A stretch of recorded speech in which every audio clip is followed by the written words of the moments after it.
Como os irmãos sabem, nós temos feito uma série de estudos no livro de Lucas e hoje nós daremos continuidade também nos próximos domingos, se assim Deus permitir. Nos nossos últimos encontros nós vimos o propósito do Evangelho de Lucas, logo em seguida nós vimos o anúncio do anjo Gabriel ao sacerdote Zacarias e também a sua esposa Isabel, mesmo já na velhice e sendo infértil, ela fica grávida de um menino, e esse menino se chamaria João Batista. E por fim nós vimos que o mesmo anjo aparece também a Maria e anuncia a ela que ela também ficaria grávida do Espírito Santo e que carregaria dentro dela, dentro do seu ventre, ninguém menos do que o próprio Deus encarnado, nosso Senhor Jesus Cristo. Já a passagem que nós estudaremos hoje à noite é dividida em duas partes. Eu gostaria de convidá-lo a abrir em Lucas capítulo 1, versículo 39. Lucas 1, 39 até o versículo 45. É a primeira parte delas que aborda a visita de Maria a Isabel, a sua parenta. Depois, logo em seguida, onde nós encontramos a resposta de Maria diante dessa situação, desse encontro, conhecido também como o Cântico de Maria ou Magnificat. O que nós veremos ao longo dessa mensagem, nós aprenderemos com esses versículos, é que qual que deve ser a nossa resposta diante daquilo que Deus nos apresenta. Nós veremos aqui qual que é a resposta de Maria, a serva de Deus, a misericórdia de Deus, a onipotência de Deus e a fidelidade de Deus. Vamos fazer então a leitura de Lucas 1, a partir do versículo 39. E assim diz a palavra de Deus. Naqueles dias Maria se aprontou e foi depressa à região montanhosa, a uma cidade de Judá. Entrou na casa de Zacarias e saudou Isabel. Quando Isabel ouviu a saudação de Maria, a criança lhe estremeceu no ventre. Então Isabel ficou cheia do Espírito Santo e exclamou em alta voz: Bendita é você entre as mulheres, e bendito o fruto do seu ventre. E que grande honra é para mim receber a visita da mãe do meu Senhor. Pois logo que me chegou aos ouvidos a voz da saudação que você fez, a criança estremeceu de alegria dentro de mim. Bem-aventurada a que creu, porque serão cumpridas as palavras que lhe foram ditas da parte do Senhor. Amém? Vamos orar? Santo Deus, te damos graças, porque o Senhor é um Deus bom, o Senhor é um Deus maravilhoso que se revela a nós, um Deus que encarnou e se fez homem, habitou entre nós e derramou a sua graça sobre essa serva para que pudéssemos aqui hoje desfrutar desse bem maior que foi o próprio Senhor se entregando em nosso lugar. Pai, pedimos que o Seu Santo Espírito nos auxilie para que possamos ser desafiados a agirmos como Maria, para que possamos exaltar única e exclusivamente o nome do Senhor. É isso que pedimos em nome de Cristo. Amém. Lucas, ele relata a disposição de Maria nesses versículos, quando ele diz no versículo 39 que Maria se aprontou e foi depressa à região montanhosa, a uma cidade de Judá. A disposição de Maria era tamanha que ela não mediu esforços para se deslocar mais ou menos 130 quilômetros até chegar a essa cidade. E o detalhe é que ela estava grávida. E aí você acrescenta a isso o fato de que essa distância, muito provavelmente, foi percorrida a pé. Se não, na melhor das hipóteses, sobre o lombo de um jumentinho, de um animal. E além disso, você precisa também contar com aquilo que nós temos aqui no Brasil, a rodo, os ladrões. Então essa viagem de 130 quilômetros, além de ser uma viagem dura para alguém grávida, era também uma viagem repleta de perigos.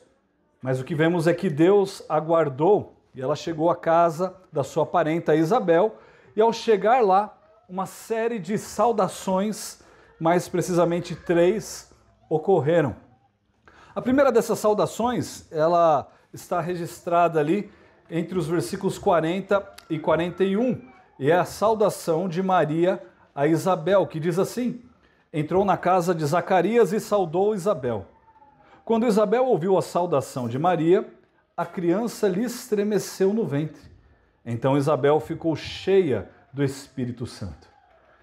Imagine a alegria de cada uma dessas mulheres ao se depararem uma com a outra naquela situação. Uma esperando o próprio Salvador, Senhor Jesus Cristo, e a outra esperando aquele bebê que viria a ser aquele que prepararia o caminho de Cristo. E muitas vezes nós desprezamos o impacto que uma simples visita como essa pode fazer na vida daquele que foi visitado. Irmãos, uma visita como essa é uma visita que nós podemos fazer aos nossos irmãos e que nós podemos alegar os nossos irmãos com as boas novas que nós temos a anunciar a eles. Muito bem, como nós também recebemos alegria ao visitarmos os nossos irmãos. E ali nós somos desafiados, somos encorajados e ficamos felizes quando nos deparamos com a alegria de ver o irmão também recebendo uma visita. E essa foi a saudação, aquele primeiro encontro e aquele primeiro impacto. Em segundo lugar, o bebê João Batista, ele saúda o bebê Jesus. Ainda no ventre de suas mães, os dois bebês saúdam um ao outro. Versículo 41 diz assim: a criança lhe estremeceu no ventre. Algumas semanas nós vimos que João Batista, ele seria cheio do Espírito Santo desde o ventre. Está lá registrado em Lucas 1, versículo 15. Agora, irmãos, isso começa a se tornar claro nessa ocasião. O ministério de João Batista, ele tem início ao ouvir a saudação de Maria. João, ele começa a dar o seu testemunho profético do Senhor Jesus Cristo antes mesmo que ele houvesse nascido. Mesmo antes de sair do ventre da sua mãe, João, ele se alegra em Jesus Cristo e ele continua se alegrando no nosso Senhor Jesus Cristo durante todo o seu viver aqui na terra. E a reação de João no ventre da sua mãe não foi uma mera manifestação de uma criança chutando. Essa foi a demonstração da exultação, da alegria de um feto, demonstrado aqui o amor e a adoração que ele tinha ao seu Senhor. E o que nós podemos ver a partir disso é algo que o mundo secular odeia. A concepção é o início da vida. Nós nos preocupamos com isso. Nós damos ênfase a isso. A vida começa na concepção. Então o texto diz que Isabel ficou cheia do Espírito Santo também, no versículo 41. Veja que interessante. Há mais de 400 anos, ou há 400 anos antes disso acontecer, o profeta Joel já havia profetizado sobre isso. Lá em Joel capítulo 2, versículo 28, ele diz assim: e acontecerá depois que derramarei o meu espírito sobre toda a carne, vossos filhos e vossas filhas profetizarão, vossos velhos sonharão e vossos jovens terão visões, até sobre os servos e sobre as servas derramarei o meu espírito naqueles dias. Irmãos, o que aconteceu com Isabel era uma demonstração do que aconteceria logo mais com a ascensão de Cristo. E como resultado disso, ou seja, como fruto de ser enchida ali pelo Espírito Santo, Isabel, ela recebe conhecimento, ela recebe a humildade, ela recebe gratidão, ela recebe amor, que são ali frutos do próprio Espírito Santo de Deus.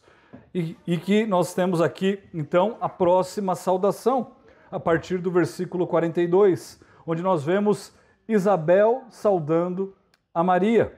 E ela diz assim: exclamou em alta voz: bendita é você entre as mulheres, e bendito o fruto do seu ventre. E que grande honra é para mim receber a visita da mãe do meu Senhor. Pois logo que me chegou aos ouvidos a voz da saudação que você fez, a criança estremeceu de alegria dentro de mim. Bem-aventurada que creu, porque serão cumpridas as palavras que lhe foram ditas da parte do Senhor. Veja que interessante, Isabel, ela reconhece que Maria foi agraciada por Deus. Nós falamos sobre isso há alguns domingos. Maria foi agraciada.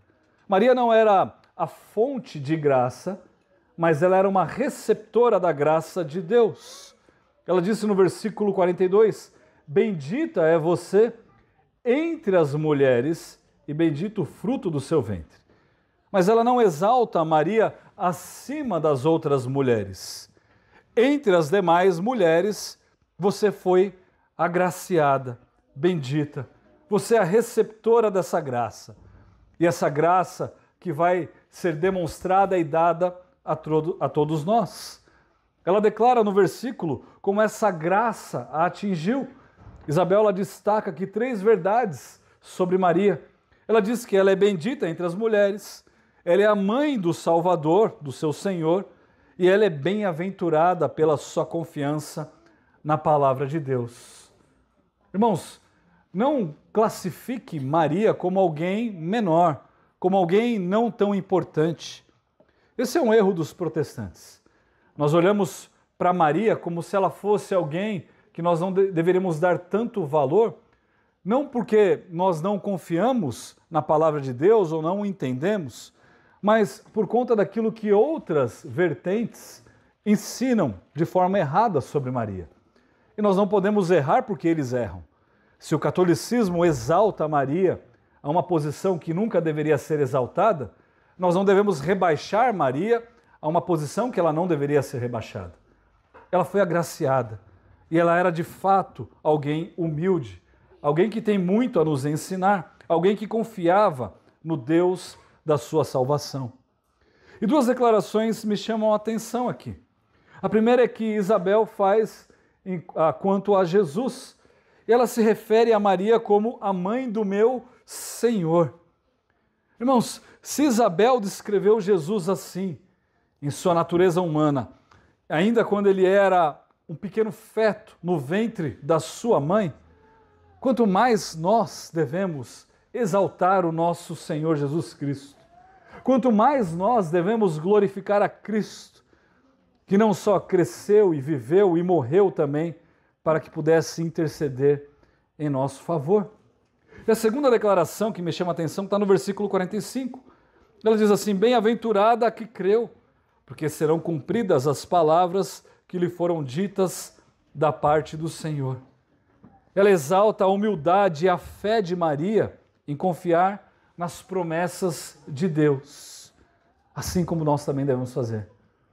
Maria creu, Zacarias duvidou, Maria creu, e nós também devemos crer. E em resposta a essa declaração, a essa saudação, Maria responde com um cântico. Esse cântico é chamado de Cântico de Maria, também conhecido como Magnificat. Ele vai do versículo 46 até o versículo 55. Façamos a leitura então, a partir do versículo 46, que diz assim: Então Maria disse, a minha alma engrandece ao Senhor, e o meu espírito se alegrou em Deus, meu Salvador, porque ele atentou para a humildade da sua serva. Pois desde agora todas as gerações me considerarão bem-aventurada, porque o poderoso me fez grandes coisas, santo é o seu nome. A sua misericórdia vai de geração em geração sobre os que o temem. Agiu com o seu braço valorosamente, dispersou os que no coração alimentavam pensamentos soberbos. Derrubou dos seus tronos os poderosos e exaltou os humildes. Encheu de bens os famintos e despediu vazios os ricos. Amparou Israel, seu servo, a fim de lembrar-se da sua misericórdia a favor de Abraão e da sua descendência para sempre, como havia prometido aos nossos pais. Esse é o primeiro dos 4 cânticos encontrados no Novo Testamento. Esses cânticos são chamados de cânticos de exaltação. Você tem aqui então o primeiro deles, o Magnificat. Você tem então depois, ainda nesse capítulo 1, o Benedictus, que é o cântico de Zacarias. Depois o Gloria in Excelsis, que é o Cântico dos Anjos, em Lucas capítulo 2, e também em Lucas capítulo 2, um chamado Nunc Dimittis, o Cântico de Louvor de Simeão. Agora, esse nome Magnificat é um nome diferente, ele simplesmente é uma versão latina para o nome, é o Cântico de Maria. E eles ficaram conhecidos com a Vulgata, porque eles pegavam a primeira palavra do cântico em latim e usavam essa primeira palavra como o nome do cântico, por isso que é chamado de Magnificat. E assim como todo o desenrolar desse primeiro capítulo de Lucas, o que nós vemos nesse cântico não é uma exaltação de Maria, mas é a exaltação do próprio Deus. Novamente, o personagem principal dessa história é Deus, e não Maria, e não Isabel, e não Zacarias, e não João Batista. É o nosso Deus, é a pessoa do nosso Senhor Jesus Cristo, o Deus encarnado.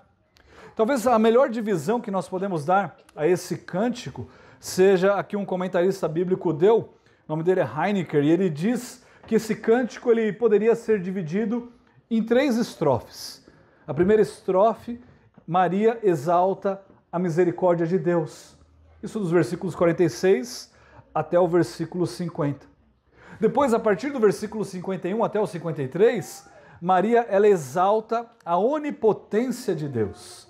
E por fim, a partir do versículo 54, Maria exalta a fidelidade de Deus para com Israel.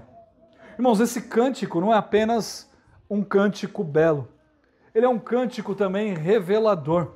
Algo interessante que ocorre nele é o fato de que a maioria, ou a maior parte dele, esteja no aoristo. E os irmãos talvez não façam ideia do que isso significa. A forma verbal é o pretérito. Ou seja, quando você lê esse cântico, você vê que as palavras estão no passado. Mas o significado disso é algo interessante porque quando você olha a tradução e o que a gramática nos ensina, é que o resultado e a aplicação disso é presente. É algo presente para hoje e não simplesmente algo que remete àquilo que já aconteceu. O seu desfecho é um desfecho presente. Logo, todas as vezes que você ler esse cântico no passado e ao longo dele, você vai compreender que é algo presente ou algo que ainda vai acontecer. Então é um cântico de adoração que deve ser cantado por todas as gerações. Veja então como esse cântico se desdobra. Nós vimos que no versículo 46 até o 50, a misericórdia de Deus é exaltada e Deus age de forma soberana sobre a história. Então Maria disse: a minha alma engrandece ao Senhor e o meu espírito se alegrou em Deus, meu Salvador, porque ele atentou para a humildade da sua serva. Pois desde agora todas as nações me considerarão bem-aventurada, porque o poderoso me fez grandes coisas, santo é o seu nome. A sua misericórdia vai de geração em geração sobre os que o temem. A imagem que Maria apresenta de Deus não é aquela imagem que nós ultimamente estamos acostumados. A imagem que é pintada em grande parte das igrejas por aí, de um Deus fraco. Não, o Deus que Maria apresenta é um Deus forte, um Deus com autoridade, um Deus que exerce toda a sua soberania. Veja que quando ela usa a palavra poderoso no versículo 49, ela está usando uma palavra que hoje nós somos praticamente proibidos de usar. Porque se nós falamos que o nosso Deus é esse tipo de poderoso, as pessoas por aí vão torcer o nariz. A palavra que ela usa aqui é a palavra déspota. No original é essa palavra. Déspota é aquele que não se relaciona de forma dependente com nada e com ninguém. Deus é soberano. Esse é o Deus que nós adoramos. Ele não depende de você. Ele não serve a você. Ele não se curva à sua vontade. O Deus que nós adoramos é um Deus totalmente soberano. Deus, ele não precisa fazer acordo com ninguém, ele não precisa barganhar com ninguém, ele não precisa se submeter a ninguém. O nosso Deus é um Deus livre e soberano para agir como ele quer, para fazer o que ele deseja, com quem ele quer. É um déspota. E por isso nós o adoramos. Porque se assim não fosse, qual é o Deus que nós adoraríamos? Um Deus que nós mesmo criaríamos. Um ídolo, talvez, do nosso coração pecaminoso. Em segundo lugar, Maria destaca a sua profunda necessidade de Deus. A partir do versículo 46, ela reconhece a sua necessidade de salvação. E ela chama Deus de meu Salvador. Não é interessante? Como que as pessoas podem explicar que Maria não pecou ou que Maria não tinha essa dependência de Deus, sendo que ela declara que Deus é o seu Salvador. Salvador do quê? Quando nós somos salvos da ira do próprio Deus. Deus derrama a sua ira sobre Cristo e Ele nos livra da sua ira, bem como nos livra dos nossos pecados. Eis aqui uma demonstração de que Maria era alguém carente de um Salvador e, portanto, ela não era imaculada. Ela reconhece que o sentido da vida é, na verdade, exaltar e glorificar a Deus e alegrar-se nele eternamente. Ela reconhece que todas as gerações a considerariam bem-aventurada, porque o poderoso, o déspota, fez grandes coisas na sua vida. Ele derramou graça sobre a vida de Maria. Ela não seria uma referência para o mundo inteiro por méritos próprios, mas ela seria uma referência ao mundo inteiro por aquilo que Deus fez por meio dela. Deus derrama a sua graça sobre ela e Deus nos abençoa por meio dela. Em terceiro lugar, Maria destaca o poder de Deus para invadir a história, para virar a mesa, para invadir e inverter os valores do mundo em que nós vivemos. Versículo 51 diz: agiu com o seu braço valorosamente, dispersou os que no coração alimentavam pensamentos soberbos, derrubou dos seus tronos os poderosos e exaltou os humildes, encheu de bens os famintos e despediu vazios os ricos. É uma completa inversão daquilo que nós vemos. Se os irmãos têm acompanhado as palestras, as falas da reunião da ONU, os irmãos entendem muito bem o que esse texto está dizendo. Eles acham que dominam e que controlam esse mundo. Quem está no controle de tudo é o nosso Deus. O nosso Deus é soberano. O nosso Deus é grandioso. Esse mundo se renderá a Ele. Muito do que nos falta hoje em dia é fé, é a confiança no nosso Deus. Nós muitas vezes duvidamos do poder de Deus e por isso nós nos submetemos a esses governos tirânicos, como se nada pudéssemos fazer, como se nada pudesse ser feito. Eu não estou aqui chamando os irmãos para comprarem as suas armas, talvez possam comprar sim as suas armas, podem fazer isso, mas não estou chamando os irmãos para comprarem armas, pegarem armas e invadirmos o governo e fazendo nada disso. A nossa arma é a oração. A nossa arma é a pregação do Evangelho.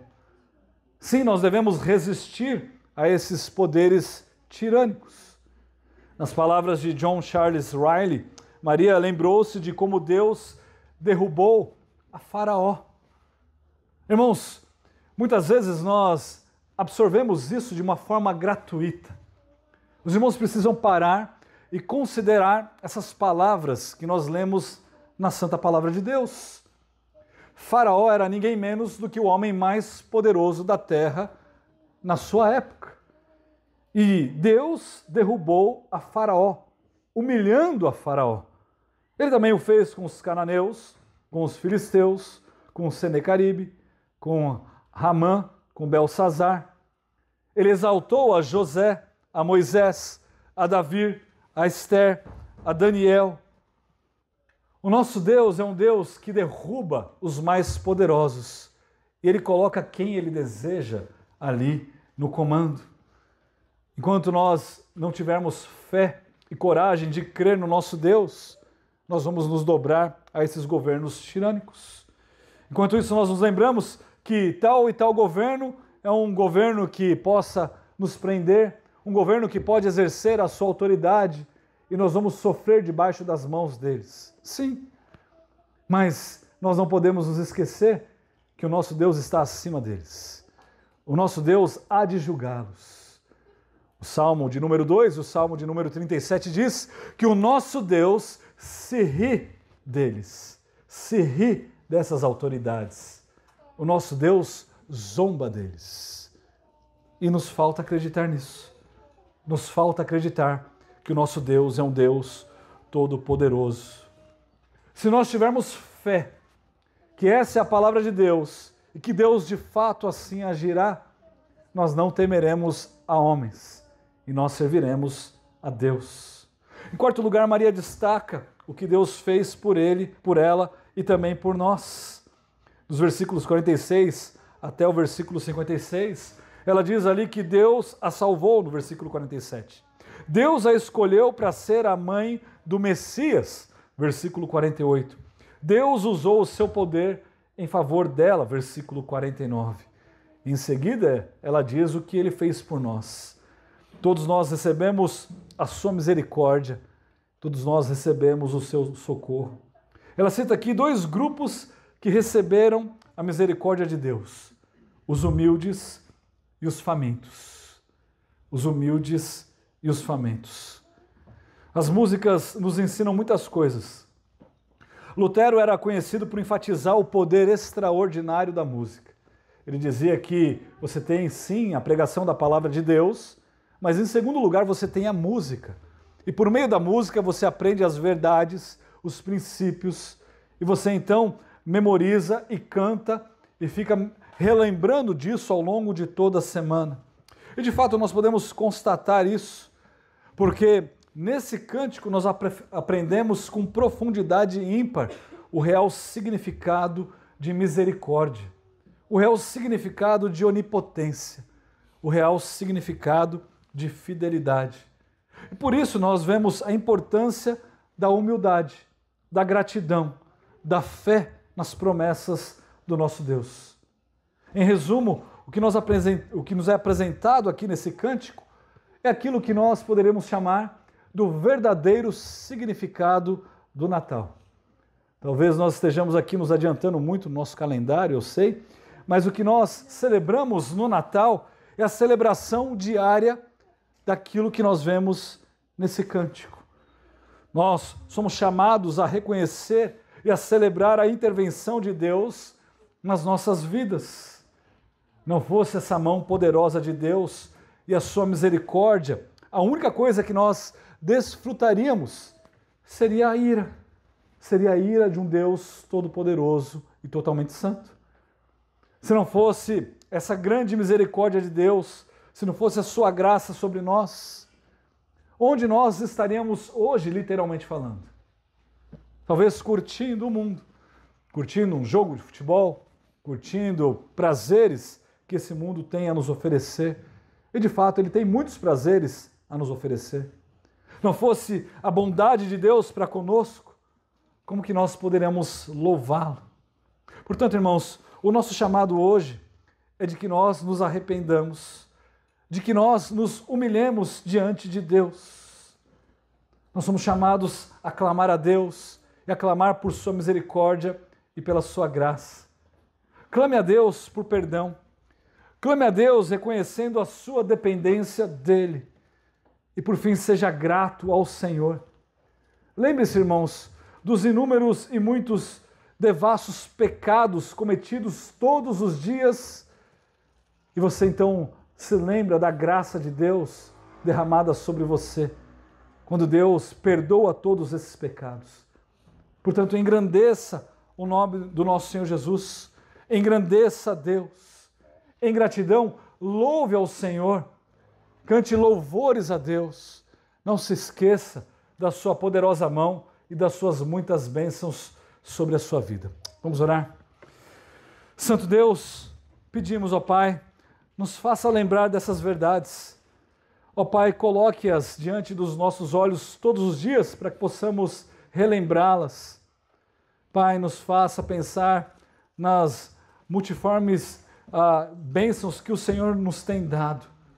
Pai, nos faça ser gratos, ó Deus, por tudo que o Senhor faz e tem feito por nós. É isso que pedimos no nome do Senhor Jesus Cristo. Amém.